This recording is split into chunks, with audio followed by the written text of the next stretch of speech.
just spoke, working on some of his PGA accreditation. And my name is Jeff Lynch. We will be your entertainment slash coaches here in Short Game this week while we're here. We're going to do a lot of stuff, and I've got a lot of knowledge to share with you this morning. So we're going to spend a few minutes just right here talking about some different things.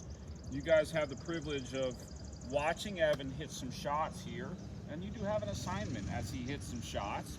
Your assignment is to, in a few minutes, as you've observed, give me some feedback on some things that are happening as he hits some shots, okay?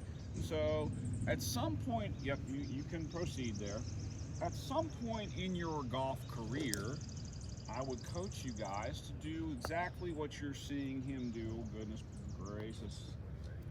Yeah, we need Evan to be a little more solid than that, don't we? There we go. Couple more with that one. At some point in your career, this would be an exercise that you guys all should go through. It'll help you learn some things. It'll help you understand some things in these scenarios around the green. I honestly believe, yes, I'm a little biased because I coach and teach up here all the time. Guys, if you can get good here and get good with your putter, this is where this week I can really help you save some shots, and I can help you if you want to make more birdies and pars instead of bogeys, doubles, and triples. This is where we can do that, okay? So this is good, important knowledge for you. We're gonna we'll let him hit one more with his putter there. And we're gonna change clubs. Evan does not carry a hybrid. If he carried a hybrid, I would probably give him his hybrid, but he does have a 3-wood. If any of you watched the Zurich event yesterday or the day before, you saw Colin Morikawa actually play this shot during the Zurich yesterday, and he actually played it with a fairway wood and made it. One more with that one.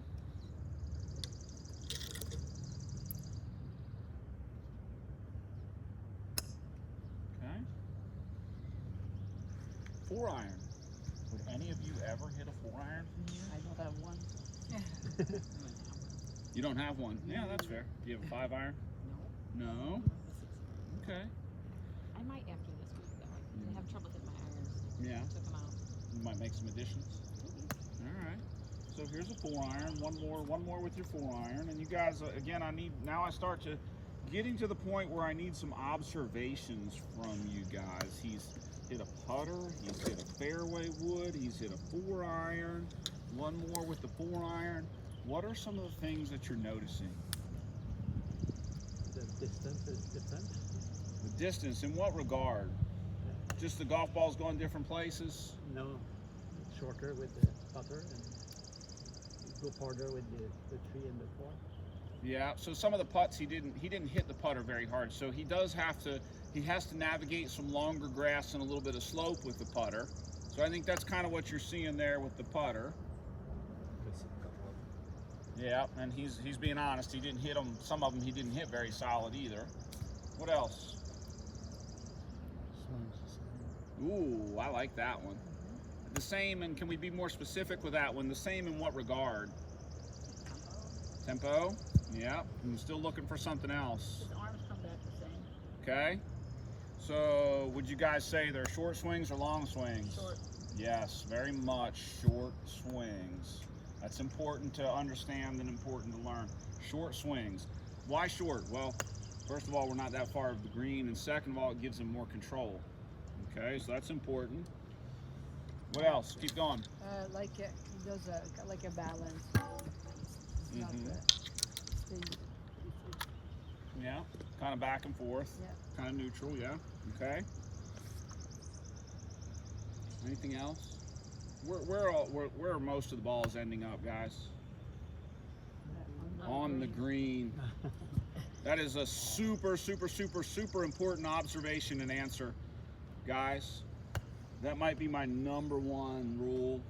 I am not worried about where the hole is. I'm not worried about where the flagstick is, nor should you be. You got to get it on the green. And the other things that I would want you to walk away with, guys, this might be the most important information that I can share with you all week. And I'm glad you're sitting down. You got to get it on the green. In order to get it on the green, you should keep the ball lower to the ground, which is what he's done with all of these. And we're going to talk about why here in a minute. But the bottom line is keeping the ball lower to the ground, you have more control over the golf ball. So is there anybody here that wouldn't like a little more control over the golf ball? No, I should have 7 people that say I want more control over the golf ball. So low shots, solid shots, get them on the green. Those would be really fundamental, specific, short game goals for you. The exercise, why is it important? Well, it shows you that he doesn't need to make big swings, and it shows you that he can use lots of different clubs. There's an element of creativity. The ball does not have to land on the green. He just needs to hit it solid and get it on the surface so that he has an opportunity to go make a putt. That is truly what this is all about. Now, as Evan's game gets better and Evan gets better, I might pick some sections of the green out and say, okay, Evan, now instead of the middle of the green, we're going front of the green. We're going middle of the green. We're going back of the green. But once again, what am I not worried about? I'm not worried about where the flagstick or the hole is. I'm going to give him different portions. I might go left side of the green. I might go right side of the green. I'm not worried about where the hole is. Today, nothing would make me prouder than if you guys simply filled up the middle of that green with golf balls. Now, part of your knowledge, though, I will tell you, when we begin, and there's not a lot of golf balls out there, part of your knowledge and learning and understanding, guys, you've got to also pay attention to where the golf ball ends up, because it's going to help you. Why is it hard when we go to the golf course? Well, you have one opportunity when you go to the golf course. Right here, there's no consequences. If you mishit it, you simply get another ball. You're in a very controlled environment. You have a very good lie.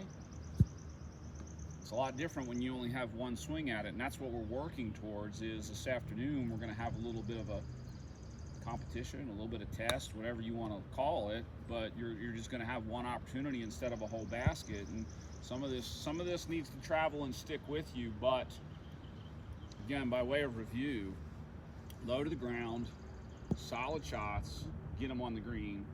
Those would be the 3 things, maybe more important than anything else I share with you. We got to talk about how he sets up to hit this. You know, you already know that he can hit lots of clubs to do it. You know that already because we started out walking through an exercise of his whole golf bag, right? Is he holding the club lower?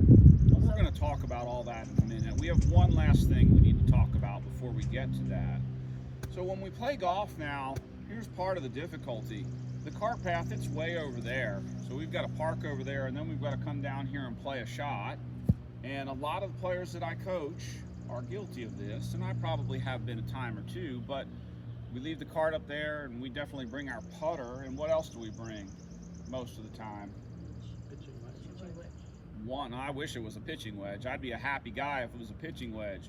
Most of the time, players are bringing one club, and it's their club that has the highest amount of loft on it, and they're trying to play every single shot with their highest lofted club. And what did we just show you? We just showed you that there are lots of clubs that you can use to hit these shots, and showed you that, as a matter of fact, again, keeping the ball lower gives you more control over it. So you're never going to hear me say one's right and one's wrong. It is not black and white. It is not set up like that. But I'm trying to coach you into easier and harder, and what I need you to understand is that if he hits, and I don't want you to hit 4 irons either, but a 7 iron or an 8 iron or a 9 iron is a smaller, shorter swing, versus if we go high loft, you've got to add swing to it. When you add swing, you've increased your margin of error. So I would ask you, why do you want to increase your margin of error? If I can keep your margin small, why would I not keep your margin small instead of making it big? This isn't wrong, but it's making it harder. Not only do you have to make more swing, but you also now have changed every one of these with this club has to land on the green if you want it to get there. You all have hit this shot, and you know it hits up there in the bank, and it stops, and then it rolls back down the bank. You've all hit that shot. You know, and that's just where you probably needed to choose a different club instead of that highest lofted club, where, again, if everybody brought their pitching wedge, they wouldn't hit so many of those shots. Furthermore, I would share, you guys, I would let you know, why are these 2 clubs good choices? We're kind of, again, back to the beginning here a little bit. More power. What else? I've got one really, really important reason. No angle. No angle. You are less likely to miss-hit either of these two clubs than you are anything else in your golf bag.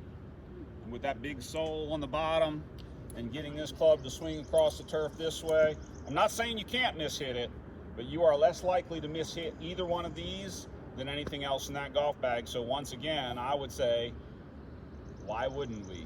Instead of when we got one ball and one swing and one chance and we have to get it on the green, why wouldn't we use one of these if that's what the result that we need? Now we're gonna chip some today, and we got to help Evan with, you know, hey, when we keep the ball low, how do we set up to do that? Because it's different than what you did in full swing. So we got to help him get in the right place to do it. But we got to start with, you got to understand, part of it's going to be your club choice and getting the right club to hit these shots. So I do like the 9-iron, I do like the pitching wedge, and I do like the gap wedge. And if the circumstances are right, I like either one of these as well.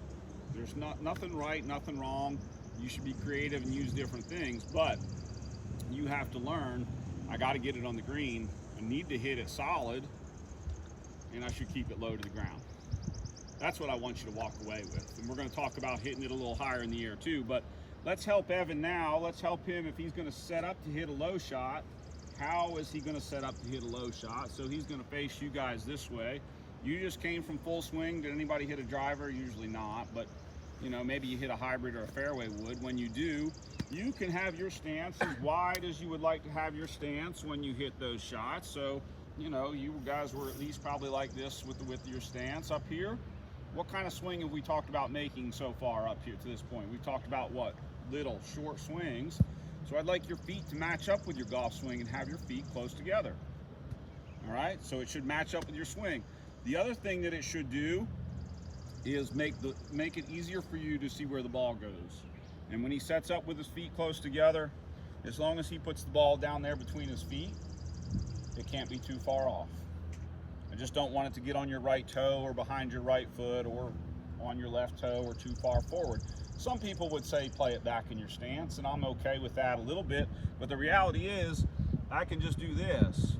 That was like a half a roll, and now it's back in his stance instead of having some big movement with the ball. So feet close together, ball in between your feet. All right? He's going to use whatever grip. If they changed your grip down there in full swing, you need to use your new grip. So you're going to grip the club. You're going to hinge or tilt forward from your hips, and you're going to flex your knees just a little bit. That's how you're going to get down to the golf ball. And maybe most importantly now, when he's in that position, now I'm going to simply ask him to turn to his left so you can see the buttons on his shirt point out there in front of the golf ball. He's not leaning back to the right this way with his shoulders sloped and his head and his eyes way back there behind the golf ball. He's not going to be able to make a very good swing from there and hit a good solid shot from there. So his setup here is really important in his success. So he chooses a low lofty club, he tilts or hinges from the hips, flexes his knees a little bit, turns his shoulders a little bit. Now this is your next assignment. When he turns his shoulders, a few things happen. What things? Yeah, I want you to tell me what two things. I'm talking about two in particular, and you might see more than two, but what's happening there when he turns his shoulders so the buttons of his shirt are in front of the ball? What two things am I? Shift from the front foot. The weight turns, the weight shifts, so his weight is here and his weight is here. And I want his weight to stay there. As a matter of fact, I might turn him into a one-legged player and have him do this. I won't have him hit it like this. He can keep his right foot down there for balance. But if he did that, he now does not have the ability to move back into his right hip or his right side if he makes swings that way. I wouldn't ask you to make big swings this way, but little swings sometimes is really, really good for you to make some little swings that way. All right, so his weight moves to the left. What else happens? That's right. So the handle or the shaft leans to the left. So you can see it when he sets up. You can kind of see. So when he leans the shaft to the left, what's happening to the loft of the club? It's going lower. What kind of shot are we trying to hit? Lower. It all comes full circle, doesn't it? So it all matches up with what we're trying to do.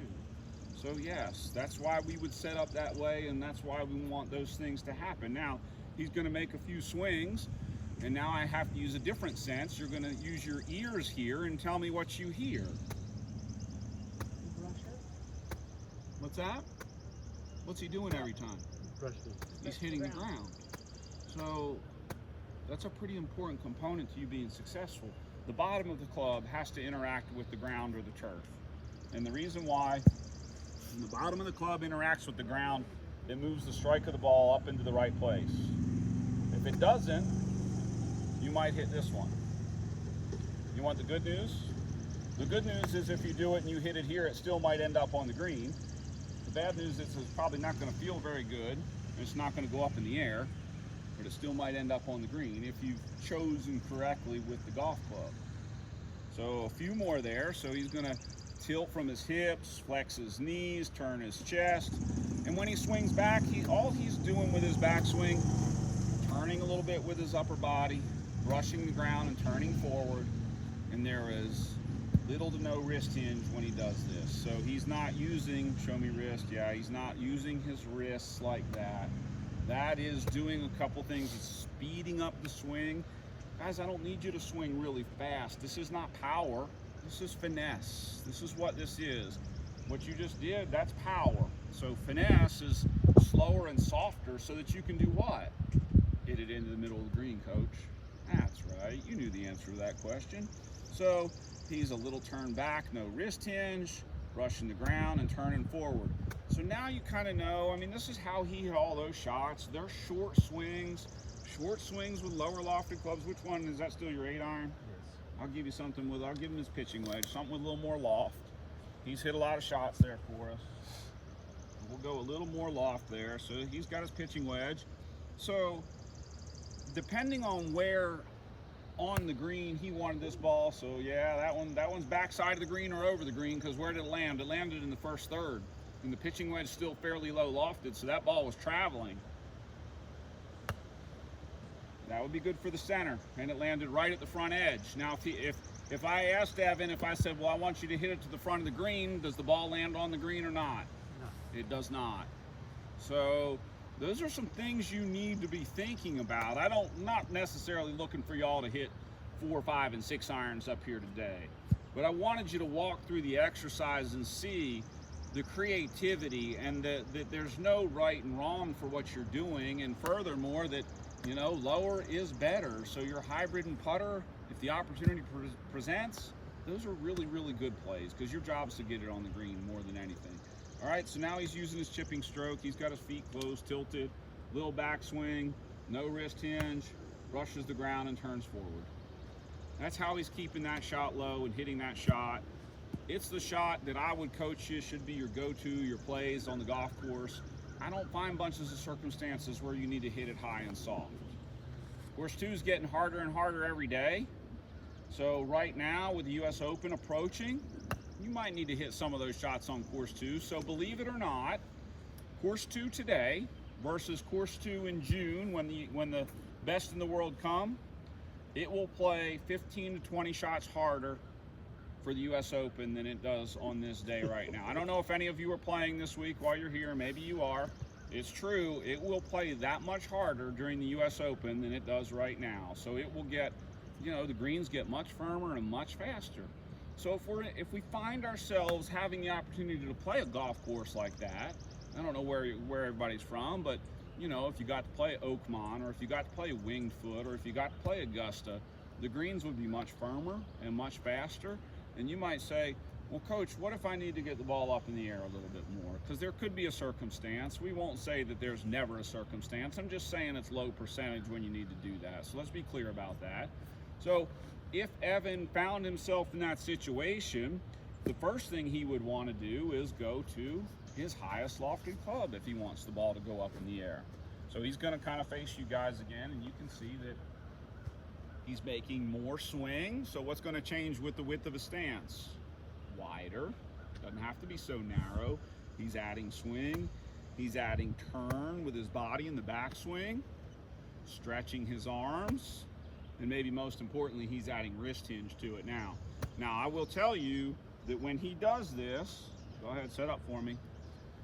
He needs to, his grip pressure should be really light, and when he swings back, this should be really light and easy. He's not turning his knuckles white and gripping that thing. It's not a bad shot. It's not the wrong shot, but it's a harder shot. And I need to make sure you guys all understand that, so that when you go to the golf course and you have one ball and one chance that you can pick the right thing and get that ball out there on the green, so that you're not giving shots away. All right, so his feet get wider, his swing gets bigger, the ball goes a little more forward in his stance, but it's still a pretty gentle swing. It's still not about speed here, guys. He's got loft and he's got wrist hinge. That's what's making the ball go up in the air. All right, so he can hit a few with that club right there. So not wrong, just harder.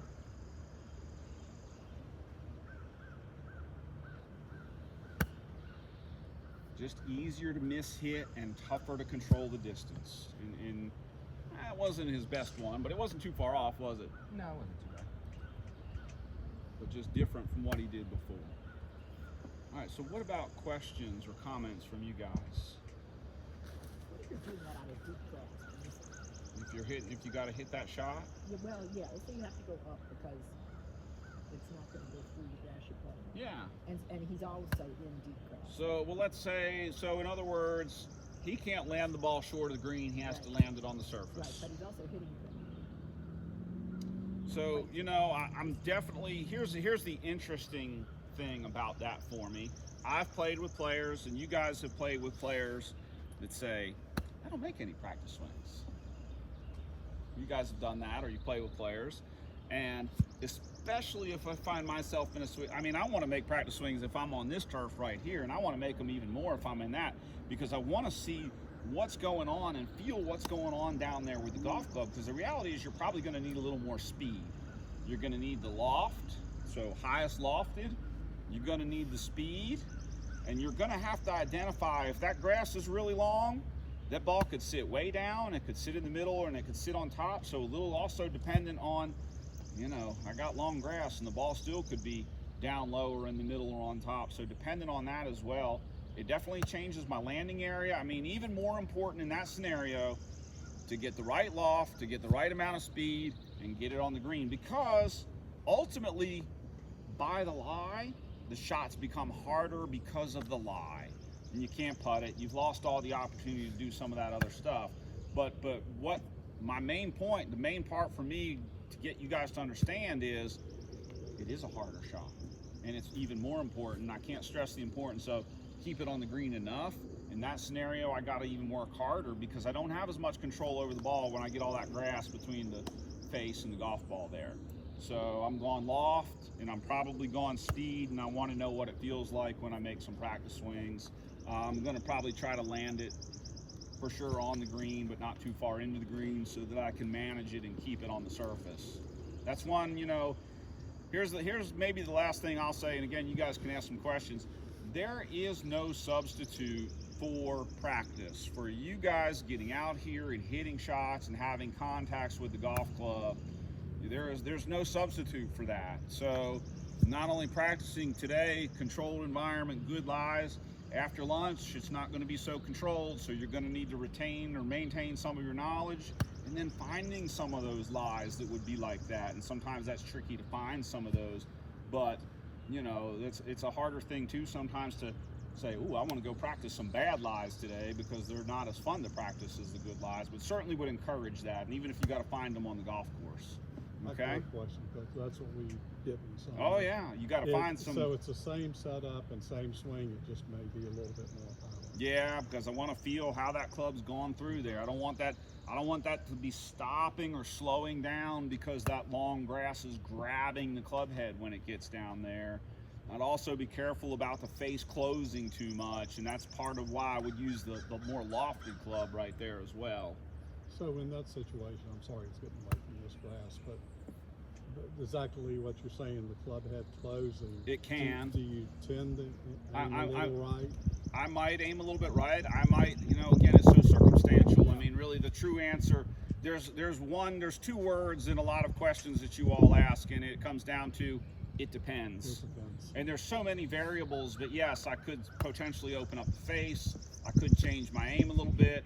A lot of it depends on the lie of the golf ball and how the ball's sitting. If it's way down and I feel like that, you know, okay, well, the grass has the potential to wrap itself around the hosel and close the face, Yeah, tricky shots. I mean, again, that's why I would encourage finding those in a practice environment to see how things react and what happens. How about some other questions? Yeah, did the shift his weight on front foot? Yeah, Or it's just that foot too? it's just going to not for his pitch. His pitch when he wants to hit it higher, he's transitioning much more into what you would do in full swing. Okay. Because remember, he's moved his That's feet what I wider, noticed, he's yeah. changed the ball, and he's making more swing. Okay. So, but your chip is going to stay very stationary there, very much on your left side. Yes. Anyone else? How many yards, like, from the green that you start, like, using the It depends. like the Like a chip versus a pitch, like what distance? I think what you need to kind of just let it marinate in your brain a little bit is it's going to be different for everybody. It's going to depend a little bit on the lie, but it doesn't change what I've told you. When you can keep the ball lower, you have more control. So look, for example, if you just look to your left, there's a ball sitting over there in front of the water cooler. I mean, that would be a great place to play your hybrid from, just like Evan did for us at the beginning. You know, the grass is short, there's more grass to navigate, you know, so we could even go back a little further and still play all kinds of low shots when you're up here around the green. So from there, better a hybrid than a pitching wedge? Well, think of it in these terms. I would probably say yes, and I would say, but I'll give you the reasons why.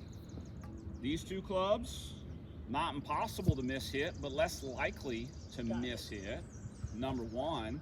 Number two, less loft means what? Ultimately, less swing, so your margin of error should be smaller. So there's a couple of really solid fundamental reasons, and the third one would be something, again, I've said, I want it to end up on the green. So I want to give you the best chance that I can give you for the golf ball to go from there to there. If you're a good chipper, your pitching wedge could be great, and a little dependent on too what you see in front of you. Can I land it here and get it to go forward and do?